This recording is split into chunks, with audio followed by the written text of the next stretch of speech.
Welcome to the podcast on Morgan Housel's book The Psychology of Money. नमस्कार।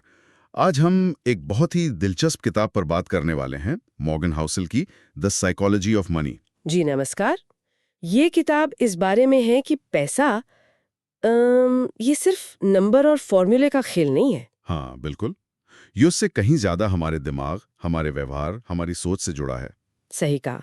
और आज हम इसी किताब से कुछ जरूरी बातें, कुछ कहानियां निकालेंगे।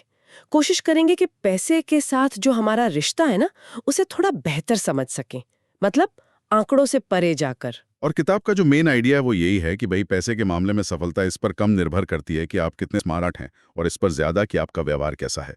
वो रोनाल्ड रीड वाला उदाहरण याद है, एक साधारण चौकीदार। अरे हाँ, उन्होंने कैसे समझदारी से धीरे धीरे बचत और निवेश करके करोड़ों बना लिए। और दूसरी तरफ वो पढ़े लिखे टेक एग्जीक्यूटिव जैसे लोग, जिन्हें शायद सब पता था लेकिन गलत व्यवहार और सब गंवा बैठे।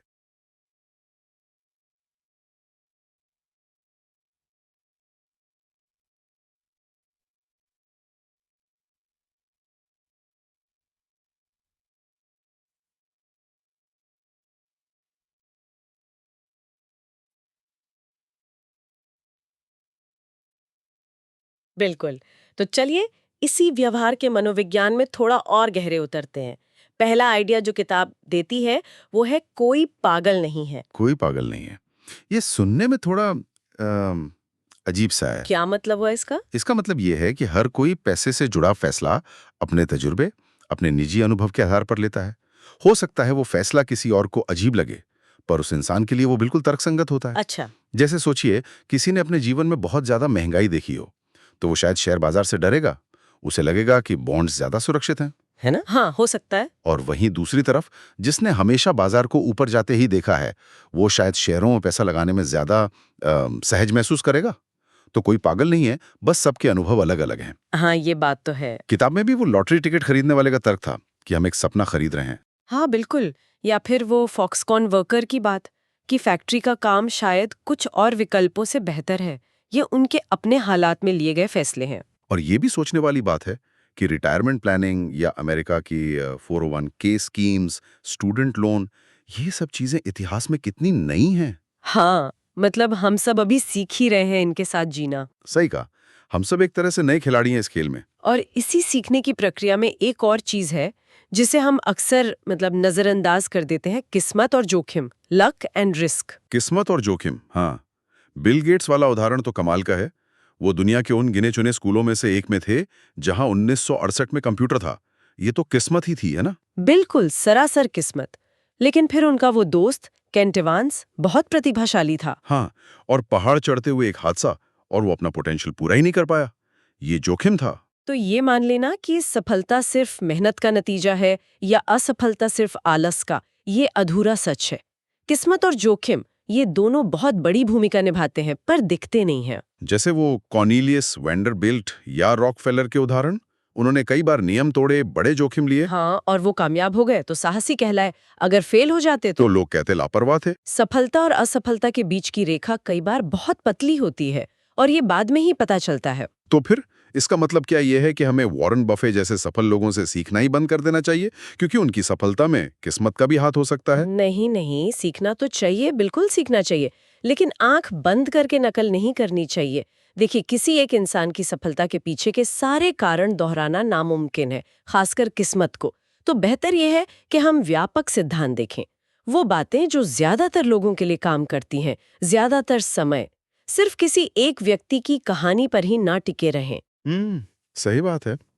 और एक ऐसा जाल जिसमें बहुत से लोग फंसते हैं, वो है कभी पर्याप्त नहीं वाला एहसास। मुझे वो कर्ट वॉनगुट और जोसेफ हेलर की कहानी याद आ गई। हाँ, वो बहुत अच्छी कहानी है। एक अमीर हेज फंड मैनेजर की पार्टी थी। वॉनुगुट ने हेलर से कहा कि देखो, इस मेजबान ने आज एक दिन में उतना कमा लिया जितना तुम्हारी किताब कैच 22 ने अपनी पूरी जिंदगी में नहीं कमाया होगा। हाँ, और हेलर का जवाब क्या था? हेलर ने कहा, हाँ, पर मेरे पास कुछ ऐसा है जो उसके पास कभी नहीं होगा। हाँ। वॉनुगुट ने पूछा, क्या? हेलर बोले, इनफ, मतलब पर्याप्त। इनफ। ये समझना इतना मुश्किल क्यों हो जाता लोगों के लिए? हमने देखे हैं उदाहरण, रजत गुप्ता, बर्नी मैडॉफ, जिनके पास सब कुछ था फिर भी और चाहिए था, और सब गंवा दिया। क्योंकि हम लगातार अपनी तुलना दूसरों से करते हैं और अपने लक्ष्य हमेशा आगे बढ़ाते रहते हैं। वो LTCM वाला केस देखिए, long term capital management, Nobel विजेता भरे पड़े थे उस हेज फंड में। हाँ, सुना उसके बारे में। उन्होंने इतना ज्यादा उधार लेकर इतने जटिल दांव लगाए कि एक छोटी सी चूक हुई और सब खत्म। उन्होंने वो चीज दांव पर लगा दी जो उनके पास थी और जिसकी उन्हें जरूरत थी, उस चीज के लिए जो उनके पास नहीं थी और जिसकी उन्हें जरूरत भी नहीं थी। ओहो। तो पर्याप्त का मतलब ये नहीं कि कम में खुश रहो, इसका मतलब है उस पागलपन वाले लालच से बचो जो आखिर में सिर्फ पछतावा देता है। इज्जत है, आज़ादी है, परिवार, खुशी, ये चीजें ज्यादा पैसे के लिए दांव पर लगाने लायक नहीं है। ये बहुत गहरी बात है। अच्छा, दौलत बनाने का एक धीमा लेकिन बहुत शक्तिशाली तरीका है कंपाउंडिंग, पर ये हमारी समझ से अक्सर परे क्यों होता है? क्योंकि हमारा दिमाग ना वो सीधी रेखा में सोचता है, लीनियर। एक्सपोनेंशियल ग्रोथ हमें आसानी से समझ नहीं आती। किताब में बर्फ युग का उदाहरण है। सोचिए, हर साल थोड़ी सी बर्फ जो पिघली नहीं वो जमा होती गई और लाखों साल में पूरी धरती बर्फ से ढक गई। हाँ। वॉरेन बफे की संपत्ति का जादू देखे। उनकी 99% से ज्यादा दौलत 50 साल की उम्र के बाद बनी है और उसका भी बड़ा हिस्सा 65 के बाद।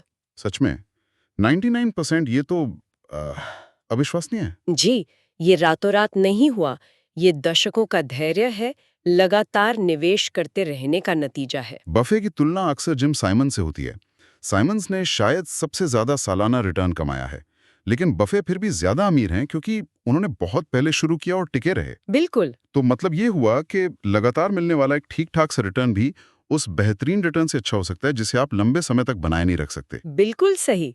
समय आपका सबसे बड़ा साथी हो सकता है अगर आप उसे काम करने का मौका दें। वो IBM हार्ड ड्राइव वाला उदाहरण भी ऐसा ही है।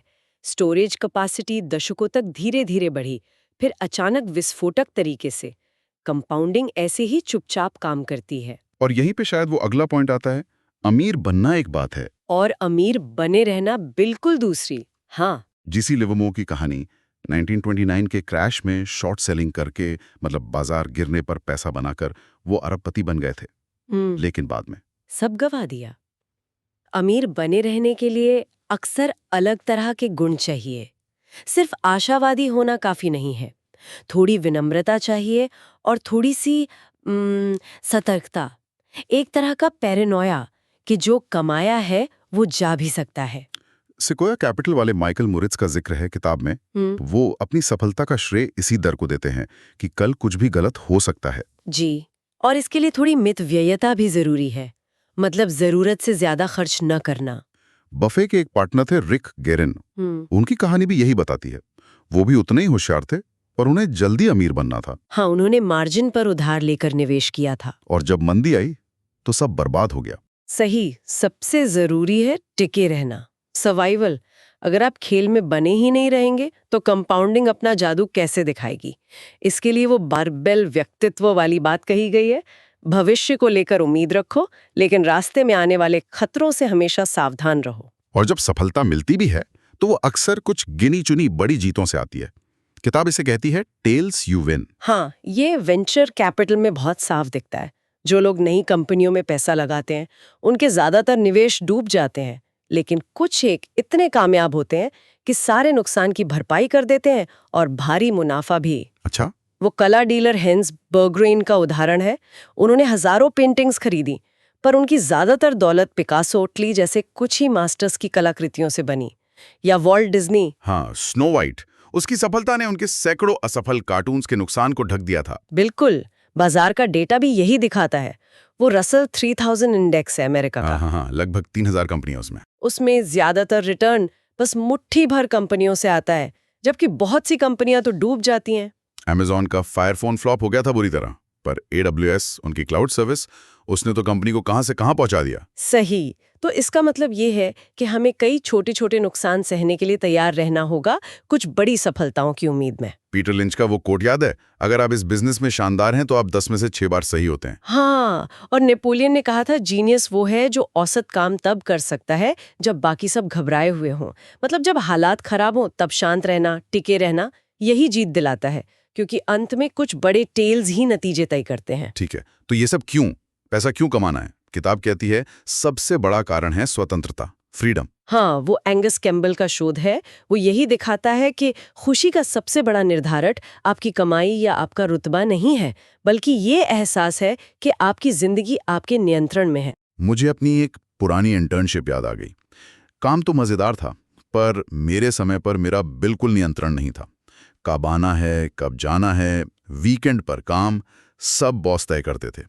और इसी नियंत्रण की कमी से मुझे उस काम से नफरत सी हो गई थी।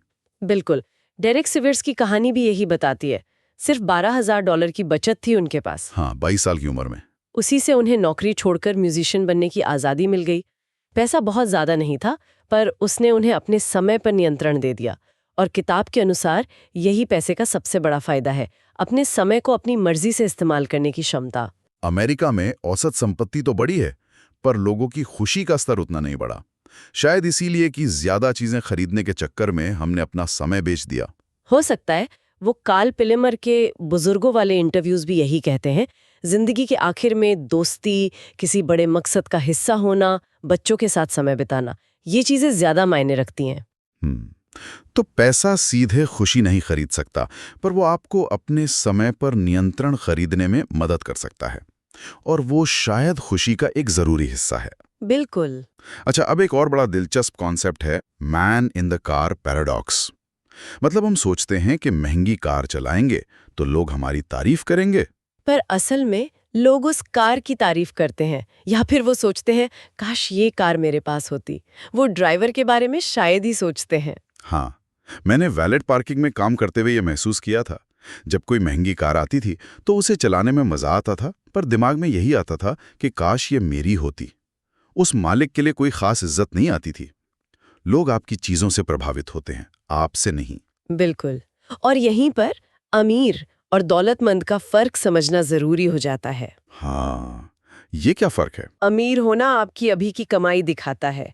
महंगी कार, बड़ा घर, खर्चे, ये सब दिखता है, ये अमीरी है। दौलत वो है जो दिखती नहीं। ये वो पैसा है जो आपने खर्च नहीं किया, जो आपने बचाया है, निवेश किया है। अच्छा, दौलत छुपी हुई होती है। हाँ, वो रियाना वाला किस्सा है ना, उसके सलाहकार ने कहा था, क्या उसे ये बताना जरूरी था कि अगर आप चीजों पर पैसा खर्च करते हैं तो आपके पास चीजें होंगी, पैसा नहीं। दौलत आपको भविष्य के लिए विकल्प देती है, आजादी देती है। व्यायाम वाला उदाहरण भी अच्छा था। कसरत करना अमीरी जैसा है जो दिखता है, पर असली फायदा नेट कैलोरी बर्न, बढ़ी हुई ताकत, वो दौलत जैसा है जो अंदर जमा होता है। बिल्कुल। और ये दौलत जमा करने का सबसे सीधा, सबसे भरोसेमंद तरीका पैसा बचाओ, सेव मनी। हाँ, बचत करना शायद सुनने में उतना रोमांचक न लगे, पर ये दौलत बनाने की नींव है। इसकी तुलना ऊर्जा दक्षता से की गई है। आप ज्यादा ऊर्जा बनाने की कोशिश कर सकते हैं, मतलब ज्यादा कमाना, या फिर आप खपत कम कर सकते हैं, मतलब बचत करना। और खपत कम करना अक्सर ज्यादा हमारे कंट्रोल में होता है ना? बिल्कुल। आपकी बचत दर, यानी आप अपनी कमाई का कितना हिस्सा बचाते हैं, वो आपकी कमाई या आपके निवेश के रिटर्न से भी ज्यादा जरूरी हो सकती है दौलत बनाने के लिए। किताब ये भी कहते हैं कि बचत अक्सर आपके अहंकार और आपकी आय के बीच का अंतर होती है। मतलब आप कितना बचा पाते हैं, ये इस पर निर्भर करता है कि आप दूसरों को दिखाने के लिए कितना कम खर्च करते हैं। हाँ, विनम्रता से बचत बढ़ती है, और बिना किसी खास लक्ष्य के भी बचत करना जरूरी है। कार या घर के लिए नहीं, बस यूं ही, क्योंकि ये आपको भविष्य की अनिश्चितताओं और अवसरों के लिए तैयार करता है। ये आपको लचीलापन देता है, नियंत्रण देता है। और बचत और निवेश करते समय एक और बात ध्यान रखनी है, पूरी तरह तर्कसंगत या रैशनल होने से बेहतर है काफी हद तक उचित या रीजनेबल होना। ये थोड़ा कंफ्यूजिंग नहीं है, हमें तर्कसंगत नहीं होना चाहिए। देखिए, हम इंसान हैं, कोई कंप्यूटर प्रोग्राम नहीं। जो चीज कागज पर सबसे अच्छी लगती है, सबसे तर्कसंगत, जरूरी नहीं कि हम उसे असल जिंदगी में निभा पाएं। वो हैरी मार्कोविट्ज का उदाहरण है। हाँ, जिन्हें पोर्टफोलियो थ्योरी के लिए नोबेल मिला था। जी, उन्होंने खुद अपना पैसा गणितीय रूप से सबसे अच्छे तरीके से नहीं लगाया। उन्होंने 50% स्टॉक और 50% बॉन्ड में बांट दिया। क्यों? ताकि उन्हें भविष्य का पछतावा कम हो। ये फैसला शायद पूरी तरह तर्कसंगत नहीं था, पर उनके लिए उचित था। अच्छा, तो मतलब ऐसी रणनीति चुनना बेहतर है जिसके साथ हम लंबे समय तक टिक सकें, भले ही वो थोड़ी कम ऑप्टिमल लगे। बिल्कुल। एक ठीक-ठाक योजना जिसे आप सालों साल निभा सकें, वो उस परफेक्ट योजना से कहीं बेहतर है जिसे आप घबराकर बीच में ही छोड़ दें। जैक बोगल, जो पैसिव इन्वेस्टिंग के इतने बड़े पैरोकार थे, उन्होंने भी अपने बेटे के एक्टिव फंड में थोड़ा पैसा लगाया था, क्योंकि परिवार के लिए कुछ चीजें करनी पड़ती हैं। ये उचित था। और भविष्य की बात करें तो इतिहास हमें सब कुछ नहीं बताता। किताब कहती है इतिहास भविष्य का नक्शा नहीं है, हमेशा सरप्राइज की गुंजाइश रहती है। हाँ, क्योंकि निवेश कोई फिजिक्स या केमिस्ट्री जैसा हार्ड साइंस नहीं है। इसमें इंसानी भावनाएं शामिल हैं और वो चीजों को अप्रत्याशित बना देती हैं। दुनिया बदलती है, नई तकनीकें, नए नियम, जैसे अमेरिका में 401k का आना, वेंचर कैपिटल का बढ़ना, ये सब बाजार को बदल देते हैं। तो पुराने पैटर्न हमेशा काम नहीं करते। डैनियल कानमन कहते हैं कि आश्चर्य से सबसे बड़ा सबक यही सीखना है कि दुनिया आश्चर्यजनक है। बिल्कुल। तो इतिहास से हमें क्या सीखना चाहिए? इंसानी व्यवहार के पैटर्न, लालच कैसे काम करता है, डर कैसे काम करता है, लोग भीड़ में कैसे चलते हैं। लेकिन किसी खास घटना के आधार पर भविष्य की सटीक भविष्यवाणी करने की कोशिश बेकार है। बेंजामिन ग्राहम भी अपने निवेश के तरीके बदलते रहते थे, क्योंकि चीजें बदल गई थीं। और क्योंकि भविष्य अनिश्चित है, सरप्राइज आ सकते हैं, इसीलिए गलती की गुंजाइश रखना बहुत जरूरी है। Room for error. हाँ, मार्जिन ऑफ सेफ्टी। ये सिर्फ कंजर्वेटिव होने की बात नहीं है, ये आपको खेल में बनाए रखने के लिए जरूरी है। सबसे अच्छे हालात में भी अपना सब कुछ दांव पर मत लगाओ। बिल गेट्स हमेशा अपनी कंपनी में 1 साल की तनख्वाह जितना कैश रखते थे। बफे भी हमेशा कैश रखते हैं। हाँ, इसलिए नहीं कि वो डरपोक हैं, बल्कि इसलिए कि वो जानते हैं कि कुछ भी हो सकता है और वो उस वक्त टिके रहना चाहते हैं, मौके का फायदा उठाना चाहते हैं। तो इसका आम जिंदगी में मतलब क्या हुआ? जैसे रिटायरमेंट के लिए प्लानिंग करते वक्त थोड़ा कम रिटर्न मानकर चलना। हाँ, या अपनी बचत का अनुमान थोड़ा कम रखना, या एक इमरजेंसी फंड रखना। ये पक्का करना कि आपकी पूरी वित्तीय जिंदगी किसी एक चीज पर निर्भर ना हो, जैसे सिर्फ नौकरी की तनख्वाह पर। सिंगल पॉइंट ऑफ फेलियर से बचना। और एक और चीज जो निश्चित रूप से बदलेगी वो है हम खुद। आप बदल जाएंगे, यू विल चेंज। इसे एंड ऑफ हिस्ट्री इल्यूजन कहते हैं। हम सब सोचते हैं कि हम अतीत में तो बहुत बदले हैं, पर भविष्य में ज्यादा नहीं बदलेंगे। हाँ, लगता तो है ऐसा। जबकि सच ये है कि हम लगातार बदलते हैं। हमारी जरूरतें, हमारी इच्छाएं, हमारे लक्ष्य सब बदलते हैं। जैसे बचपन में शायद मैं ट्रैक्टर ड्राइवर बनना चाहता था, फिर कॉलेज में कुछ और सोचा और आज कुछ और कर रहा हूं। तो लंबी अवधि की योजना कैसे बनाएं अगर हम खुद ही बदलने वाले हैं? अति से बचकर कोई ऐसी योजना न बनाएं जिसमें बहुत ज्यादा त्याग हो या बहुत ज्यादा तनाव। ऐसी योजना बनाएं जिसमें थोड़ी गुंजाइश हो, थोड़ा लचीलापन हो, और सबसे जरूरी, डूबी हुई लागत यानी संक कॉस्ट के मोह में न पड़ें। मतलब अगर आपका लक्ष्य बदल गया है तो किसी पुरानी योजना या निवेश को सिर्फ इसलिए न पकड़े रहें कि उसमें आपका समय या पैसा लग चुका है। उसे छोड़ने में हिचकिचाई नहीं। ये मुश्किल होता है वैसे। हाँ, पर जरूरी है। और आखिर में एक कड़वा सच, कुछ भी मुफ्त नहीं है, नथिंग्स फ्री। हर चीज की एक कीमत चुकानी पड़ती है। जी, और निवेश में रिटर्न की कीमत सिर्फ पैसे में नहीं होती। उसकी कीमत है अस्थिरता, डर, शक, अनिश्चितता, पछतावा। ये सब झेलना पड़ता है। बाजार आपको मुफ्त में कुछ नहीं देता। जैसे वो नेटफ्लिक्स या मॉन्स्टर बेवरेज के स्टॉक के उदाहरण हैं। रिटर्न तो जबरदस्त दिया, पर उनके चार्ट देखो तो बीच-बीच में कितनी भारी गिरावटें आई हैं। बिल्कुल, उन गिरावटों को झेलना, उनमें टिके रहना, यही उस रिटर्न की कीमत थी। और जो लोग इस कीमत से बचने की कोशिश करते हैं, जैसे मार्केट को टाइम करने की कोशिश, वो अक्सर और ज्यादा बड़ी कीमत चुकाते हैं। सबसे अच्छा तरीका है कि आप बाजार के उतार चढ़ाव को एक शुल्क समझें, एक फीस। अच्छे रिटर्न पाने के लिए ये कीमत चुकानी पड़ेगी। इसे जुर्माना या फाइन ना समझें कि आपसे कोई गलती हो गई। इसे स्वीकार करें। बाजार में अलग-अलग तरह के लोग होते हैं। ये समझना क्यों जरूरी है कि आप और मैं शायद अलग-अलग खेल खेल रहे हों, यू एंड मी। क्योंकि वित्तीय बुलबुले अक्सर तब बनते हैं जब बहुत छोटी अवधि के लिए सोचने वाले ट्रेडर्स बाजार पर हावी हो जाते हैं। उनकी वजह से कीमतें असल वैल्यू से बहुत दूर चली जाती हैं। एक डे ट्रेडर का लक्ष्य कुछ घंटों या दिनों का होता है, एक लंबी अवधि के निवेशक का लक्ष्य सालों या दशकों का। तो अगर मैं लंबी अवधि के लिए निवेश कर रहा हूं तो मुझे डे ट्रेडर्स के रोज के उतार चढ़ाव से परेशान नहीं होना चाहिए। बिल्कुल नहीं। जैसे .com बबल में हुआ था या हाउसिंग बबल में, ये पहचानना जरूरी है कि आप कौन सा खेल खेल रहे हैं, आपकी समय सीमा क्या है, और दूसरों के कामों से प्रभावित ना हो जो शायद बिल्कुल अलग खेल खेल रहे हैं। अपनी निवेश की रणनीति लिख के रखना इसमें काफी मदद कर सकता है। बाजार की एक और पहेली है निराशावाद का आकर्षण। क्यों हमें बुरी खबरें ज्यादा सच्ची और ज्यादा जरूरी लगती हैं? इसके कई मनोवैज्ञानिक कारण हैं। एक तो है लॉस अवर्जन, हमें नुकसान से फायदे से ज्यादा डर लगता है। दूसरा, बुरी खबरें अक्सर अचानक और नाटकीय होती हैं, जबकि तरक्की धीरे धीरे चुपचाप होती है। भाइयों की पहली उड़ान पर सालों तक किसी ने ध्यान नहीं दिया था। तीसरा, निराशावादी बातें सुनने में ज्यादा समझदारी भरी लगती हैं, आशावादी बातें थोड़ी बचकानी सी लगती हैं। तो क्या हमें हमेशा आशावादी ही रहना चाहिए? नहीं, ऐसा नहीं है, पर यह समझना जरूरी है कि निराशावाद हमें क्यों ज्यादा खींचता है और उससे जरूरत से ज्यादा महत्व न देना। तरक्की धीमी जरूर होती है, पर होती है। और आखिरी पॉइंट जो शायद इन सबको जोड़ता है, जब आप कुछ भी मान लेंगे, when you'll believe anything, ये आकर्षक कल्पनाओं के बारे में है। हाँ, मतलब ऐसी कहानियां जिन पर हम इसलिए विश्वास करना चाहते हैं क्योंकि हम चाहते हैं कि वो सच हों, खासकर जब दांव ऊंचे हों और हमें लगे कि हमारा नियंत्रण कम हो। जैसे कोई बहुत बीमार हो तो वो किसी भी अजीब से इलाज पर यकीन करने को तैयार हो सकता है। निवेश में इसका क्या मतलब हुआ? जैसे वो बर्नी मैडॉफ की पॉन्जी स्कीम। हाँ बिल्कुल। या टीवी पर जो पंडित रोज भविष्यवाणियां करते हैं उन पर आंख बंद करके भरोसा करना, या किसी बहुत जटिल निवेश स्कीम के झांसे में आ जाना।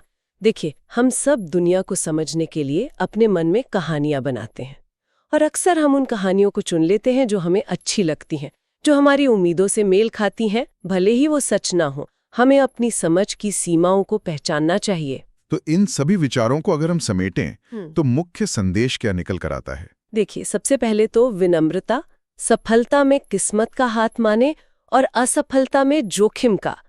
दूसरा, अहंकार कम करें, बचत बढ़ाएं।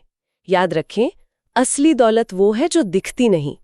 तीसरा, ऐसी रणनीति चुनें जिसके साथ आप टिक सकें, जो आपको रात को चैन की नींद सोने दे।